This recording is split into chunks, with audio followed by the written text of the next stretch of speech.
బంగ్లాదేశ్ జైల్లో ఉత్తరాంధ్ర మత్స్యకారులు నరకయాతన అనుభవిస్తున్నారు. భాగర్హట్ జైల్లో 9 మంది ఉత్తరాంధ్ర మత్స్యకారులు 3 నెలల నుంచి బందీలుగా ఉన్నారు. ఇప్పుడక్కడ రాజకీయ సంక్షోభం నెలకొనడంతో తెలుగు మత్స్యకారుల భవితవ్యంపై ఆందోళన నెలకొంది. కేంద్ర రాష్ట్ర ప్రభుత్వాలు జోక్యం చేసుకుని బందీలను విడిపించాలని East Coast mechanised boat owners association demand చేస్తోంది. మత్స్యకారుల విడుదల కోసం న్యాయ పోరాటం చేస్తున్న వాసుపల్లి జానకిరామ్ సంక్లిష్ట పరిస్థితుల్లో భాగర్హల్ జైలుకు వరకు వెళ్లారు. అయితే ఖైదీలను కలిసేందుకు జైలు అధికారులు నిరాకరించారు. ఈ అంశానికి సంబంధించి మరిన్ని వివరాలను మా ప్రతినిధి రవిచంద్ర మనకు అందిస్తారు. జైల్లో బందీలుగా ఉన్న ఉత్తరాంధ్ర మత్స్యకారుల భవిష్యత్తు ఆగమ్య గోచరంగా మారింది. వాసుపల్లి జానకిరామ్ ప్రస్తుతం మనతో ఉన్నారు. ఆయన ఇటీవల బంగ్లాదేశ్ వెళ్లి మత్స్యకారుల తరపున వారికి సంప్రదింపులతో పాటు న్యాయ పోరాటం కోసం కూడా ప్రయత్నించారు. ప్రస్తుతం మన దగ్గర జానకిరామ్ ఉన్నారు. ఎలా ఉంది అక్కడ మత్స్యకారుల పరిస్థితి? ఎటువంటి ఇబ్బందికరమైన వాతావరణం ఎదుర్కొంటున్నారు? బంగ్లాదేశ్ జైల్లోనే చిక్కుకొని వాళ్ళకి మెయిన్ ఏంటంటే లాంగ్వేజ్ ప్రాబ్లము.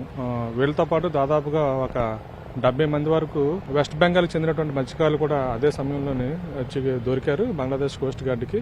బట్ వాళ్ళందరి ఆహార అలవాట్లు, భాష కావచ్చు అంతా కూడా బంగ్లాదేశ్కి సరిపోయి తగ్గట్టుగానే ఉంటుంది. బట్ మన తెలుగు మత్స్యకారులు ఎవరైతే ఉన్నారో వీళ్ళ తాలూకా భాషా విధానము, ఆహారపు అలవాట్లు అన్నీ కూడా కంప్లీట్గా డిఫరెంట్ ఉండటం వల్ల అక్కడ ఇప్పుడు ఫిజికల్లీ ఛాలెంజ్డ్ పర్సన్స్ ఎలా ఉంటారో సైకిల్ చేస్తూ వాళ్ళ తాలూకా అవసరాలు అడిగే పరిస్థితి ఉంది.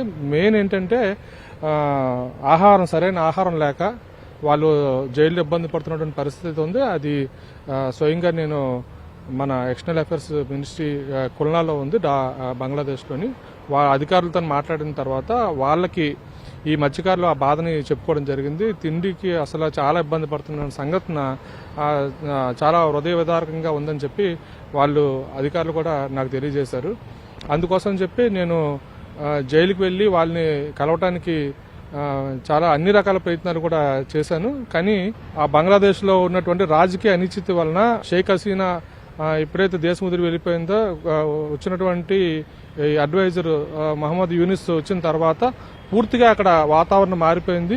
ప్రధానంగా భారతీయ మీద విద్వేషపూరితమైన వాతావరణం అక్కడ నెలకొని ఉండడము.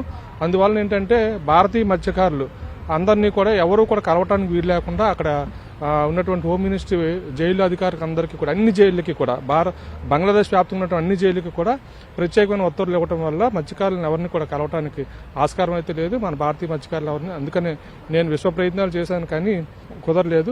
2020లో ఇలాంటి సంఘటన జరిగేటప్పుడు దాదాపుగా 10 సార్లు మత్స్యకారులను వెళ్లి కలవటము, వాళ్ళకి భరోసాగా రోజు తప్పించి రోజు జైల్లో మాట్లాడటము, వాళ్ళని విడుదల చేయడం కోసం అయితే ప్రయత్నం చేసాం. అందరూ సఫలీకృతం అయ్యాము. అదేవిధంగా ఇప్పుడు కూడా ట్రై చేశాను కానీ వాళ్ళని కలవటానికి కుదరలేదు. కానీ వాళ్ళు ఎటువంటి ఆహారము, ఎటువంటి వాటర్ వాళ్ళకి ఎట్లా ఉంటుంది జైలు లోపల. ఎందుకంటే గతంలో నేను జైలు లోపల కూడా వెళ్ళి విడుదలైన సందర్భంలో 2020లో జైలు లోపల కూడా వెళ్ళి వీడియో తీసి మన భారతదేశాన్ని పంపించిన వ్యక్తిని నేను. సో అక్కడ వాతావరణంలో ఇన్సైడ్ ఎలా ఉంటుందో తెలుసు కాబట్టి నేను వాళ్ళకంటూ కొంత అమౌంట్ అక్కడ ఉన్నటువంటి క్యాంటీన్లో డిపాజిట్ చేశాను. అంటే అదైతే ఒక నెల 15 రోజుల వరకు కూడా వాళ్ళు కాస్త కోస్త వాళ్ళు నిత్యావసర సరుకులు కొనుక్కోవడానికి కోసం కావచ్చు, వాళ్ళు సరైన భోజనం వాళ్ళకి అవసరమైనది కొనుక్కోవడానికి కూడా అక్కడ అది అమౌంట్ అయితే కొంతవరకు వాళ్ళకి సరిపోతుంది. మన మనుషుల తాలూకా వాళ్ళ భవిష్యత్తు ఏంటి అనేది కూడా ఒక ప్రశ్నార్థకంగా ఉంది. కాబట్టి కేంద్ర ప్రభుత్వం ఇనిషియేటివ్ తీసుకోవాలి. మా వంతుగా మేము ప్రయత్నం చేస్తూ ఉన్నాము.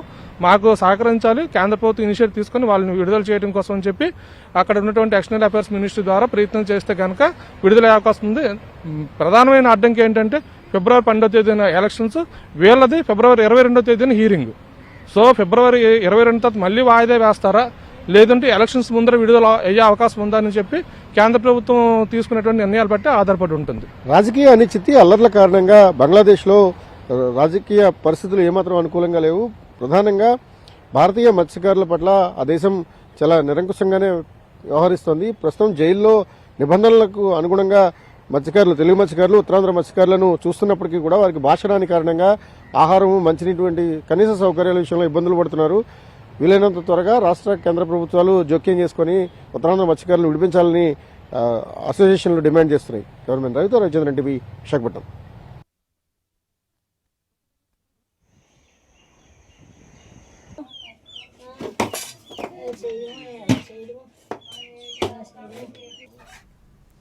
బంగ్లాదేశ్ జైల్లో ఉత్తరాంధ్ర మత్స్యకారులు నరకయాతన అనుభవిస్తున్నారు. భాగర్ఘట్ జైల్లో 9 మంది ఉత్తరాంధ్ర మత్స్యకారులు 3 నెలల నుంచి బందీలుగా ఉన్నారు. ఇప్పుడు అక్కడ రాజకీయ సంక్షోభం నెలకొనడంతో తెలుగు మత్స్యకారుల భవిష్యత్తుపై ఆందోళన నెలకొంది. కేంద్ర రాష్ట్ర ప్రభుత్వాలు జోక్యం చేసుకుని బందీలను విడిపించాలని East Coast mechanised boat owners association demand చేస్తోంది. మత్స్యకారుల విడుదల కోసం న్యాయ పోరాటం చేస్తున్నారు.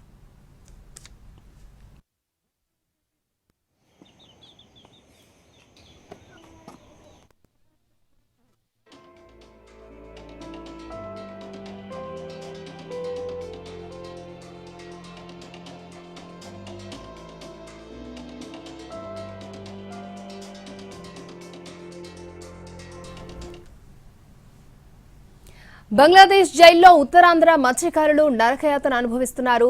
భాగర్హట్ జైల్లో 9 మంది ఉత్తరాంధ్ర మత్స్యకారులు 3 నెలల నుంచి బందీలుగా ఉన్నారు. ఇప్పుడక్కడ రాజకీయ సంక్షోభం నెలకొనడంతో తెలుగు మత్స్యకారుల భవిష్యత్తుపై ఆందోళన నెలకొంది. కేంద్ర రాష్ట్ర ప్రభుత్వాలు జోక్యం చేసుకుని బందీలను విడిపించాలని East Coast mechanised boat owners association demand చేస్తోంది. మత్స్యకారుల విడుదల కోసం న్యాయ పోరాటం చేస్తున్న వాసుపల్లి జానకీరాం సంక్లిష్ట పరిస్థితుల్లో భాగర్హల్ జైలు వరకు వెళ్లొచ్చారు. అయితే ఖైదీలను కలిసేందుకు జైలు అధికారులు నిరాకరించారు.